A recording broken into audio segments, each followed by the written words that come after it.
मथुरा नगरी में अंधेरा छाया हुआ था। राजमहल के गुप्त कारागार में देवकी और वसुदेव कैद थे। कंस ने भविष्यवाणी सुनी थी कि देवकी का 8वां पुत्र ही उसका अंत करेगा। इसी कारण उसने उन्हें जेल में बंद कर रखा था। लेकिन उस रात कुछ अलग था। दिव्यता का समय आ चुका था। देवकी ने एक दिव्य बालक को जन्म दिया। जन्म के साथ ही पूरे कारागार में प्रकाश फैल गया, जैसे खुद भगवान विष्णु अवतरित हुए हों। वसुदेव और देवकी ने हाथ जोड़कर उस बालक में भगवान का रूप देखा। वही श्री कृष्ण थे।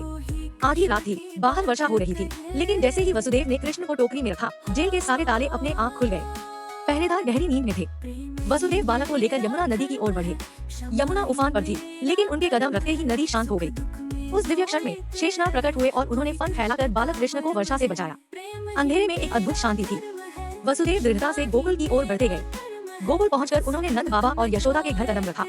वहाँ यशोदा गहरी नींद में थी। उन्होंने कृष्ण को टोकरी से निकाला और यशोदा के पास सुला दिया। उनके पास की कन्या को लेकर वसुदेव मथुरा लौट गए। अगले दिन जब यशोदा जागी तो उन्होंने अपने पास एक दिव्य बालक को पाया।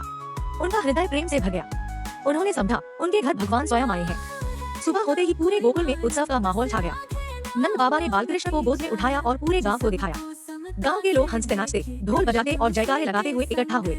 चारों ओर गायें, बछड़े और हरियाली थी।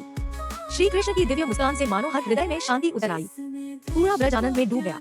उधर मथुरा में कंस जब जेल में पहुंचा तो उसका चेहरा क्रोध से जल उठा। वहाँ कोई बालक नहीं था, केवल एक कन्या थी। उसने कन्या को पकड़ने की कोशिश की, लेकिन वह उसके हाथों से छूटकर आकाश में उड़ गई। उसने गूंजती आवाज में कहा, जिस बालक से तुझे डर है वह तो अब जन्म ले चुका है। कंस कांप उठा। उसे लगा जैसे उसके साम्राज्य के अंत की शुरुआत हो चुकी है। इस प्रकार श्री कृष्ण का दिव्य जन्म हुआ। उन्होंने गोकुल में बाल रूप में लीलाएं की और आगे चलकर कंस का अंत कर धर्म की स्थापना की। चैनल को सब्सक्राइब करें।